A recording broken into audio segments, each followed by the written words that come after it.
मैं मुख्यतः बता देता हूं। पंचभूत का प्रलय होगा, जल का प्रलय, अग्निदेव का प्रलय, वायु प्रलय, भूमि प्रलय, अंतरिक्ष प्रलय, ये पंच तत्वों का प्रलय होगा। एक एक स्थान पर 50 फीट बारिश होगा, एक एक स्थान पर 100 फीट बारिश होगा, 200 फीट बारिश होगा, वो भी 1-2 घंटे में।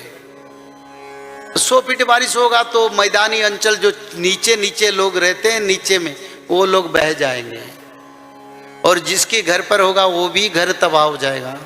और पवन देव इतने जोर से बहेंगे मानो अभी 200-300 किलोमीटर तक गया है।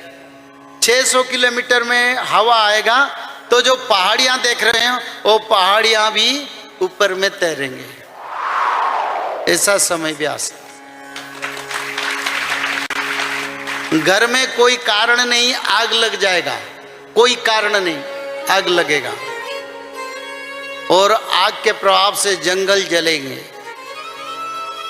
और अग्नि प्रलय से, युद्ध से देश शहर विश्व तमाम जलेंगे। ये आगे से होने वाला है। अंतरिक्ष से एस्टेरॉयड आएगा,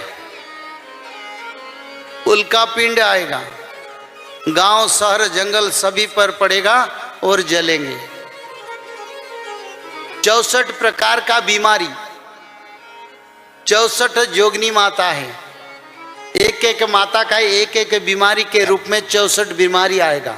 एक तो कोरोना आया था और 64 प्रकार का बीमारी आएगा, और विश्व युद्ध भी होगा।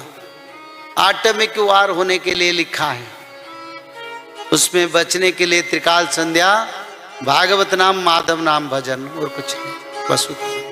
ठीक है, जय जगन्नाथ। और किसी को पूछना है तो पूछ सकते हैं। जय श्री माधव पिताजी। बोलो माँ। मुझे 1 महीने से बहुत अच्छा अनुभव आ रहा है उसका। मैं सब घर में भी इसकी शुरुआत की है मैंने। आपने त्रिकाल संध्या करते हैं? हाँ, शुरुआत की है। कितने दिन हुआ? 1 महीना पूरा हो गया है। कोई सपना दिखा? एक सपना दिखा मुझे। बताओ। सपने में सुबह 4:30 या 5 के बीच में होगा, और उसके दरमियान सोई थी मैं। उसके पहले पाठशाला गई थी, तो उसके विचार में डूबकर सो गई, और एक उसमें ख्याल आया कि मैं जो बगीचा होता है उसमें बगीचे में सब पेड़ पौधे लगे हुए हैं, और मैं बच्चों को दिखाने के लिए लेकर गई थी, और सभी मेरे जो स्टाफ मेंबर थे वो भी मेरे साथ थे। अचानक से अंधेरा हो गया सपने में, और सब चले गए मुझे छोड़कर वहाँ पर, और छोड़कर चले गए, मगर मेरा ध्यान वहाँ पर नहीं था। मैं बच्चों के साथ उनको सब पेड़ पौधे सब दिखा रही थी कि फल फूल कैसे है, उसमें तल्लीन थी, खोई थी, मुझे पता भी नहीं क्या हुआ। और थोड़ी देर के बाद अंधेरा छा गया, देखती हूँ तो आसपास कोई नहीं था मेरे, बहुत घबरा गई। और अचानक से एक पेड़ से बाहर एक बड़ी सी लोमड़ी आ गई, और उसके दांत देखकर घबरा गई और मैं उठ गई। बस इतनी से डर गई इस बात पर। तो उसका मुझे अर्थ नहीं पता हुआ कि ऐसा क्यों हुआ। नामस्मरण थोड़ा शुरू है, उसके साथ भी त्रिसंध्या शुरू है, सब कुछ, मगर मुझे उसका अर्थ नहीं पता है। देखो, ये जो अंधेरा छा गया, ये अचानक धरती पर अंधेरा छा जाएगा। 7 दिन 7 रात अंधेरा होगा। उसी समय जंगली जीव जंतु आके मनुष्य को भक्षण करेंगे, कुछ नहीं मानेंगे। उसी जंगली जीव जंतु में योगिनी माता का शक्ति प्रवेश करके मनुष्य का बहुत विनाश होगा। अच्छा, उसकी शुरुआत 7 दिन 7 रात अंधेरा होगा, ये लिखा है। और 7 दिन 7 रात अंधेरा जो होगा, नया चंद्र सूर्य को भगवान निर्माण करके, क्योंकि ये जो चंद्र सूर्य है, देखो चंद्र और सूर्य उनका देवता अलग है, वो एक तत्व है जो धरती को आलोक प्रदान करते हैं। तो अभी चंद्र का किरण मलिन हो गए, कम हो गए, सूर्य देव का जो आभा वो गर्मी हो गए, ऐसे मनुष्य लोग नहीं रह पाएंगे। और धरती पर इस कारण वायरस, बीमारी, रोग और सब आपदा आ रहा है गर्मी के कारण। तो भगवान ने उसको नया सूर्य को स्थापन करके भक्त लोगों को सुख देने के लिए नया चंद्र सूर्य और युग परिवर्तन होगा। उसी समय 7 दिन भगवान को लगेगा, और उसी समय 7 दिन अंधेरा होगा। जंगली जीव जंतु घर में घुसेंगे और पापी असुरों को मारेंगे। तो इस स्वप्न का अर्थ यही था? यही अर्थ है माँ। अच्छा। ये तो लिखा है। और एक प्रश्न था मेरा। बोलो। मुझे ऐसा लग रहा है कि मेरे घर में सभी जो घर के मेंबर्स है वो भी इस चरण में जुड़ जाए, मेरा तो पूरा विश्वास है इस बात पर। और कुछ सांप्रदायिक लोग तो कहते हैं कि कलयुग अभी भी बहुत दूर है, बहुत दूर है। ऐसी एक बात मैंने उनसे सुनी थी जब उनके साथ मेरा बोलना और परिचय हुआ, तो मैंने उसके ऊपर वार्तालाप नहीं किया, कुछ बोली भी नहीं मैं, क्योंकि जिसका विश्वास ही तो मैं उनसे क्या कहूँ। तो कुछ लोगों का विश्वास इस पर नहीं है। देखो माँ, सब तो लोग नहीं रहेंगे, रहने वाले 15% लोग, तो 15% से हमारा विचार होना चाहिए।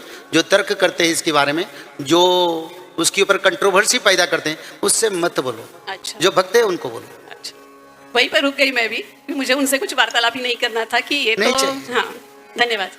जय श्री माधव। जय श्री माधव। जल प्रलय, महामारी और भूकंप, अग्नि प्रलय, वर्ल्ड वार 3 और महाविनाश, ये तो एक दिन होना ही है। लेकिन इस सब से आप बच कैसे सकते हैं? सबसे पहले नॉनवेज खाना छोड़ दीजिए, अंडा भी नहीं खाना है, और किसी भी तरह का नशा मत करिए, और गलत काम मत कीजिए, और सत्य, प्रेम, दया, क्षमा और शांति का आचरण कीजिए। और 3 चीज कीजिए, उसमें से सबसे पहला है त्रिकाल संध्या यानी त्रिसंध्या। उसको दिन में 3 बार करते हैं। जैसे सुबह में करते हैं ब्रह्म मुहूर्त में, सुबह 4 बजे से लेकर के 6 बजे के बीच में आप कभी भी कर सकते हैं। लेकिन आपको समय नहीं मिला तो समय आप आगे पीछे कर सकते हैं, आधा घंटा 1 घंटा पीछे कर सकते हैं। दोपहर में 11:30 बजे से लेकर के दिन का 1 बजे तक कर सकते हैं, उसके बीच में शाम को 5 बजे से लेकर के 6:30 बजे तक कर सकते हैं। दिन भर में 1 बार नहा के त्रिकाल संध्या जरूर करें। बाकी समय आप हाथ पैर मुंह धोकर भी कर सकते हैं, और 3 बार आप श्री गंगे बोल करके स्टार्ट कर सकते हैं। जो दूसरा उपाय है वो है श्रीमद् भागवत महापुराण पठन। दिन में 1 अध्याय जरूर पढ़ें, दिन भर में 1 अध्याय जरूर पढ़ें। वो भी ना हो सके तो 1 पन्ना तो जरूर पढ़ें। अगर उतना भी समय नहीं है तो 1 श्लोक जरूर पढ़ें। तीसरा उपाय, माधव नाम का जप करें, निरंतर करें, कोई भी काम करते हुए करें, हमेशा माधव नाम का जप करें। त्रिसंध्या का पीडीएफ, श्रीमद् भागवत महापुराण का पीडीएफ और भविष्य मल्लिका का फ्री ई बुक भविष्य मल्लिका पुराण, ये सब आपको डिस्क्रिप्शन बॉक्स में मिल जाएगा। भविष्य मल्लिका के बारे में अधिक जानकारी के लिए आप भविष्य मल्लिका के वेबसाइट पर संपर्क कर सकते हैं, भविष्यमल्लिका.com। और अधिक जानकारी के लिए भी कल्कि अवतार ऑफिशियल चैनल को देख सकते हैं, जहां पर मल्लिका के बारे में खुलकर बातें रखी गई है, जहां पर आप लगभग 1000 जितना वीडियो आपको देखने को मिल जाएगा। और भी आपको अधिक जानकारी जानना है त्रिसंध्या के बारे में और कोई आपको सवाल है तो नीचे दिए गए नंबरों पर आप संपर्क कर सकते हैं।